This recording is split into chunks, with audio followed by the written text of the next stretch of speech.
像广成子、赤精子这般入圣人门下比较早的，应该早已经是大罗金仙境了。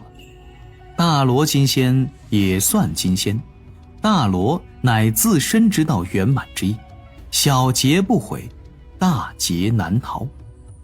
截教内外门8大弟子虽是七仙，大多也应该是大罗之境。心底快速地泛过这些念头，李长寿也有些挂念九巫师伯。九巫师伯只是真仙境，在洪荒中连炮灰二字都称不上，若真的出了什么意外，遭了什么祸事，当真不算稀奇。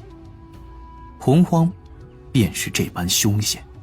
师兄，九巫师伯真的出事了。你也不必担心，若事关三教之事，人教也会有高手护持渡仙门。话音刚落，九九从破天峰急急忙忙地赶过来。九九身形还没有落地，就对草屋前站着的师兄妹急忙喊道：长寿，灵儿，出事了，出事了！啊，怎么回事啊？师叔你慢点说。九九此时如何能慢得下来？五师兄的传讯符暂时联络不上，其他2位长老和2位执事的传信符只有1个连通了，但听到的是斗法声。哎呀，这件事已经惊动了掌门和几位太上长老，掌门已经出关去中神州，这边已联络到了金宫门那边，金宫门也答应派出大批的高手搜查。既然如此，更不用着急了。师叔，去里面坐下歇息，咱们离着太远，帮不上什么忙。这能不急吗？都快要急死了。九九跺跺脚，原地转了几圈，随后又看着李长寿，眸子中带着几分歉意。哎呀，我也不该对你着急，多谢你了，长寿。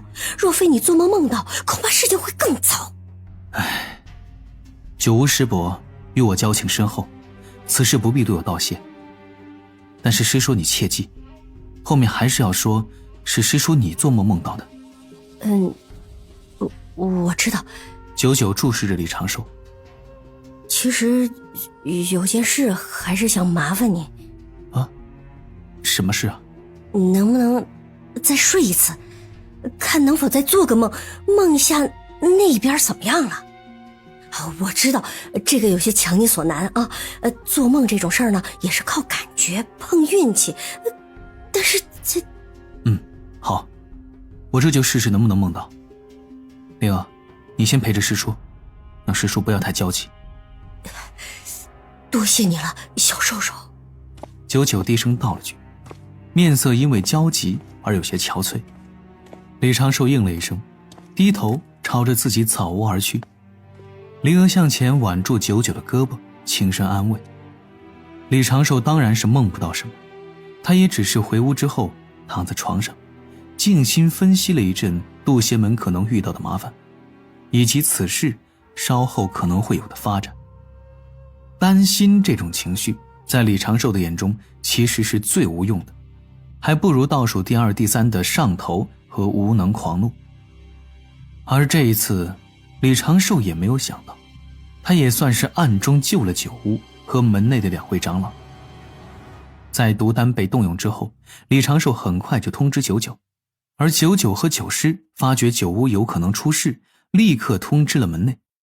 门内验证与九巫同行之人尽皆失去了联络，便将此事禀报给了掌门。当下渡仙门掌门出关，迅速赶往中神州，又有太上长老联络在金宫门的相熟道，金宫门派出去的高手不过片刻，就在离着金宫门山门1000里之外找到了一处遮蔽探查的大阵，寻到了阵中被围攻的渡仙门一行。几名高手直接冲上去将围攻他们之人擒住，还特意留下了活口。然而那些人影却在被擒拿的一瞬间，元神诡异的干瘪了下去。而渡仙门不知道为何会出现在此地的一行5人，2位天仙境长老尽皆负伤，九巫也是重伤，另外2位真仙境执事身死道消。三教各宗尽皆震怒，死的是谁不重要，重要的是这是在扇他们三教仙宗的脸皮。人教几家道成的高手立刻站了出来，护住九巫几人，立誓要严查渡仙门一行被袭之事。李长寿得到九九送过来的这则消息时，九巫与2位长老已经在被掌门和其他人教高手护送回渡仙门的路上。事情的起因，偷袭者是谁，此时尚未查探清楚。李长寿站在单房门前，轻轻叹了一口气。没想到这些偶发奇思妙想的小物件，关键时刻还真的能够发挥作用，以后还要多搞一些才行。顺便小琼峰下方的地脉逃生大阵以及安全屋之事，确实应该要尽早的提上日程了。长寿啊，要不是你转赠给我的那颗万凌云长老的毒丹，我就真见不到你了。唉。破天峰9字九仙居所9户的阁楼中，距离遇袭的渡仙门一行平安回返山门已有2个半月。李长寿等9屋伤势平稳，门人探病热潮退去，才带上灵娥前来探望9屋师伯。师父他老人家一直在闭关修行，并未被此事所吵扰。这2个半月，李长寿日夜不停，将小琼峰外围内层大阵达到了自己此时所能达到的极限性能。此前积累的宝财完全挥霍一空，但住着稍微心安了一些。刚被九九领着进了9屋的阁楼，李长寿就听到了床榻上盘坐的9屋发出了上面这般感慨。李长寿向前行礼，面露肃容，与师妹一同对9屋做了个道揖。灵儿将提着的补酒放去了一旁，被九九拉着去了侧屋中。这补酒是李长寿为9屋特地酿制的，能够补元气、止亏损，稳固本源，强筋壮骨。唉，李长寿也叹了口气，走到床榻旁。因李长寿此前对九九百般叮嘱，九九也未将李长寿做梦之事说破。就算是这般，九九犹自对李长寿感激涕零，全因为那颗毒丹呐，在关键的时刻救了他一条命。师伯，您伤势如何了？还好，只是与我同行的2位同门惨遭横祸，在那众神州魂飞魄散，回不来了。李长寿点点头，只能叹一声世道无常。2个人唏嘘了一阵，李长寿就直奔主题。师伯，此事查得怎么样了？有些眉目了，但还不如毫无所得呢。9屋的眼中流露出了少许无奈。哎呀，我也不知该如何言说呀。这事儿可能是跟阐教那边的大宗道成有关。有人不愿三教大会顺利开启，似乎是要暗中搞事。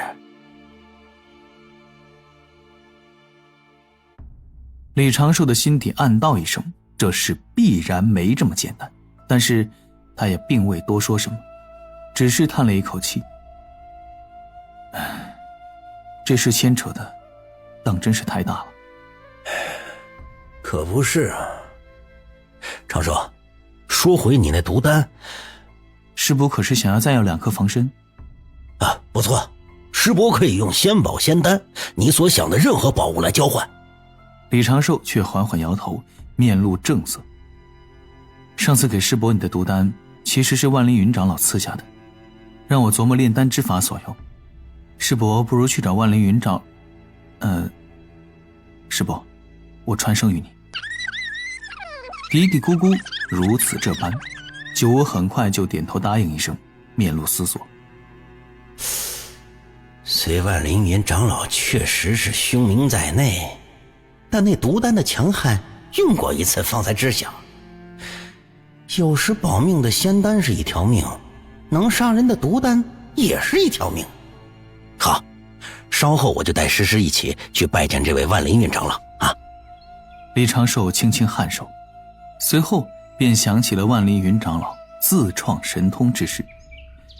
自己稍后也是要去拜见，请长老传授这门名为独天净罗手的神通，用以防身。李长寿颇为关切地问询着酒屋关于上次金宫门山门前被袭击的许多处细节，酒屋也是知无不言。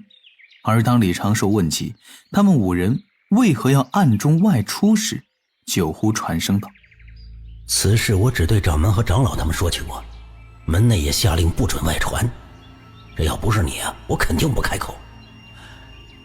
是一名师兄，是一名门内执事，先说有人教高人要暗中见咱们斗仙门一行，嘱咐一些有关三教大会之事，将我们其余4人引入了埋伏中。那些埋伏我们的有3位天仙境，16名真仙境。还未开战，这名执事身形瞬间就倒下了。后面查看时，与那些围攻我们的人一样，他的元神也是干瘪状，元神之力神魂尽皆被抽空。只能从偷袭之人的身份隐隐推断，似乎是禅教的仙宗。李长寿心底一怔，面色却是流露出了少许的后怕，与酒屋又是一阵唏嘘。这2个人在那儿传声嘀咕了半天，惹得旁边房中几缕灵石仙石探查了过来。很快李长寿又问出了此行最后一个问题：酒屋师伯，我在道藏殿内殿发现了一支玉简，里面似乎有提及门内地下地脉有一逃生用的地脉挪移阵。酒壶顿时苦笑，对李长寿传声道：确实有啊，长老、峰主以及老一辈的执事都知道，只是都暗自不说此事罢了。晚年前那次群妖偷袭的劫后过后，咱们斗仙门掌门也觉得必须要留一手，所以为斗法实力不足的门人弟子做了一条逃生之路。那条地脉通往东海之滨，若有强敌来袭，门人弟子可在百凡殿中前往地下，借挪移大阵离开，从而免遭波及。不过呀，只有百凡殿那边有下去的路径。李长寿面露恍然，心底却是一阵微笑。现在我可以正式宣布，去往那处地脉挪移阵的路径有2条了。我也从未看到过什么与地下地脉逃生路有关的玉简，纯粹是直接挖到了。大半个月前，准备搞小琼峰地脉逃生通路的李长寿挖穿了小琼峰下方地脉，差点就毁了那座大阵。所谓地脉挪移阵其实并不复杂，虽有挪移2字，却并非乾坤大阵，就是借地脉之势直接顺着地脉挪移，瞬间可以出现在千里万里之外。门内这般布置倒是省了李长寿许多苦功，但是李长寿为了稳妥起见，还是在更偏僻的位置留了一个小号的地脉挪移阵，方向与门派所做的大挪移阵刚好相反，为此也花费了他最后的宝财存量。酒壶叮嘱：这事也不能外传啊，容易让弟子们人心惶惶。李长寿点头答应一声，将话题引开，谈论起养伤疗伤之事。半个时辰后，酒师端着一碗汤水一瓶丹药从侧旁而来，柔声道：呜啊，该吃药了。李长寿看着这幅疑似前世名画大郎该吃药了的场面，知趣的起身对2位师伯告辞。师妹也从屋内飘了出来，对酒屋和酒师施礼。九九本来想跟他们一起去小琼峰耍的，但又想到自己不能太没心没肺，就与酒师师姐一同送李长寿与灵娥出来，对他们2个人挥手告别，继续在五师兄的身旁守着。玩耍也要看时机才行。李长寿带着师妹去了百凡殿中，一同拜过太清老子的画像，方才回返小琼峰。云路上，灵娥见李长寿面色有些阴暗，低声道：师兄，问题很严重吗？现在所知的讯息太少了，无法断定。李长寿对师妹传声：我去丹房中闭关几日，好好思索此事。如果门内有任何异状，你立刻捏碎我给你的那枚传信符，不要怕浪费，我还能炼制。哦，好。灵娥俏生生地点了一下头，目送师兄落去丹房，站在云上轻轻一叹。虽然他自己也很想如师兄这般让自己紧张起来，但是看一眼门内各处云烟袅袅，入目仙鹤成翔，依然是一如往日的平和。师兄是不是太过敏感了？灵娥轻轻地叹了口气，驾云朝着自己草屋落去。丹房周遭的大阵开启，此时的林间再无灵气涌动，颇为平静。但如果是灵觉敏锐之人，站在这片密林之外向内看一眼，或许便会寒毛直竖。进了丹房，李长寿随手落下一道纸人分身，化作青烟回到了地下密室，取出了一摞空白画卷，直接在地面一条条的铺开。随后他便脱了鞋，在上面漫步而走。这并不是他需要特殊的姿势才能静心思考。半个时辰后，李长寿摸出了一支自制的炭笔，盘腿坐下，在最上方画卷的最左侧写了一数行小字：假如我是背后算计者。随后又画出了两只箭头，一只箭头平直，后写玉玺与金鳌岛炼器士此前论道无关。一只箭头斜指向下面的大片空白区域，写上与今世论道有关。沉思一阵，又在两个条目上各自引出了一些箭头，将自己感觉任何有可能性发展的路线都慢慢地罗列了下来，而后逐条分析。这一次再微小的可能性都不能放过。现在已知的信息当真是不多。